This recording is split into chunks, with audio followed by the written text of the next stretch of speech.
Okay, now this is the This is going to be our dump station here. dump station. And in this area, we will also have a few other goodies. You were asking about the outside shower. There it is right there. Okay. Don't have much privacy out here. They don't have some little curtain you hang up or something. But here's your outside shower. You've got another switch here for the water pump. And there's a tank flush over here to put the hose in and flush your tank out like your black tank. Did we do that, or we didn't do that yet, huh? No Okay. need really to do that. Okay. And you need to have a dump station for us to dump that anyway. Yeah, exactly. So, but you know what I do, Greg, is, and as long as you're, how do you say, diligent, you know, about this, you don't go camping for a week, come back and say, oh man, I'm too tired to get in town, I'm not going to go dump the tanks. This is where you get into problems. As long as you get back in and you dump the tanks, you know, immediately, or I should say within 24 hours, 48 hours, you don't let them put it back in Daryl's mini storage and let it sit for the next few months. Right. Because then you can evaporate, dry up all the liquid out of the tank, and then you've got solids, and you've got, I mean, it turns to glue, and Right. you'll have a heck of a time getting it out of there. So as long as you dump the tanks, you know, reasonably quick when you're back into town, and do that, and then put a little chemical back in there with a little bit of water, they'll continue to smell nice, and you won't have problems. So whenever I go and dump the tanks, I like to, you know, open up the dump valve, and you always start with the black first, Okay. and dump it until it's empty. And you do that by pulling those out, huh? Yes. Okay. What you're going to do is there is actually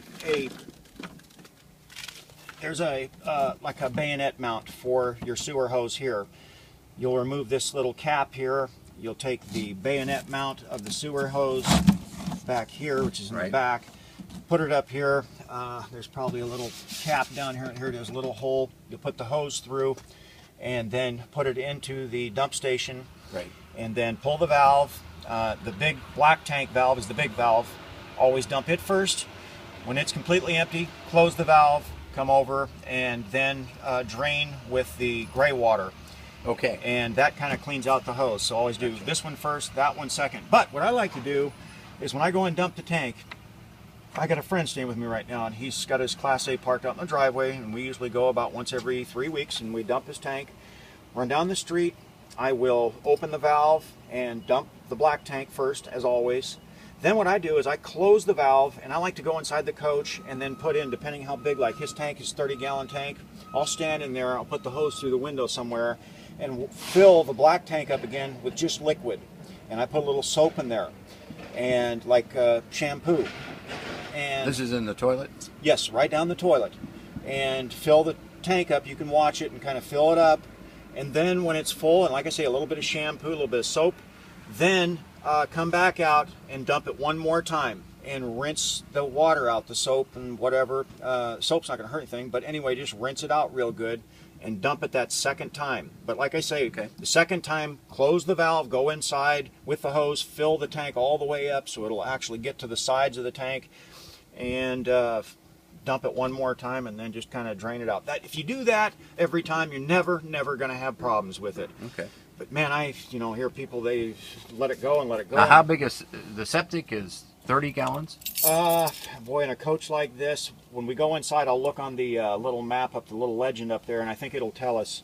But usually a coach like this, so yeah, it's going to have a 30, 40 gallon, maybe 50 gallon tank, just depending on what the manufacturer did. And how about the gray water? The gray water is going to be about the same. Okay. See, now I did see it had 100 gallons of fresh water, and usually between the gray and the black tank, it'll have real close to that capacity. So you usually have like, 100 fresh, 50, 50. Okay. Or 40, 40. You're going to be real close to what the capacity is of the fresh water. And what are those things on the left side there? These. Yeah. This is, I don't know what they call them, but they're like for the hose, so you can put the hose and put it kind of a length. Yep, kind of so at an angle, it stays at a good angle. Okay. And it drains out good. Looks How like, many gallons of gas does this store, by the way? Oh, I think it was 100 gallons of fuel. Okay. And how many gallons? How many miles per gallon would you guess on something like this? Something like this, it should do a minimum of 10. It should get you on a good day, maybe 12, 13 as you're cruising down the freeway. I've heard of people getting 14 miles a gallon out of these diesel pushers, and they have, with a big cat like this, so much torque. Those Allison transmissions are 6-speed transmissions. They'll actually very capable of doing, you know, 12 to 14 miles per gallon as you're cruising down the freeway. Oh. So even in a big coach like this, it really doesn't matter if you have, you know, one that's, say, if it were a 30-footer compared to a 40-footer. At that point, they're about the same, you know. Gotcha. It's Now I notice it's dripping something underneath. Is that just water? this is the water that I turned on when I okay. drained it, because I wanted to run this. We had a little leak right here, and that is bone dry.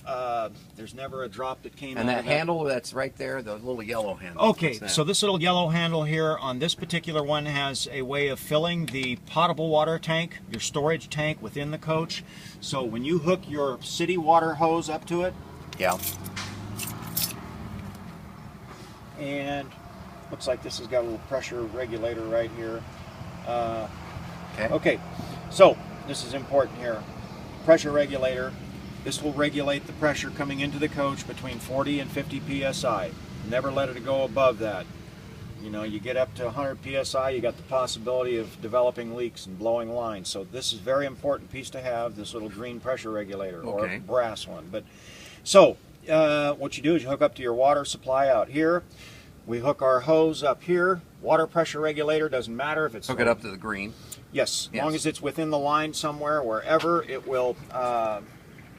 there's a flow on here, it shows which way it goes. But it'll keep the water pressure at 50 or below. Now, we've got water supply coming into the coach.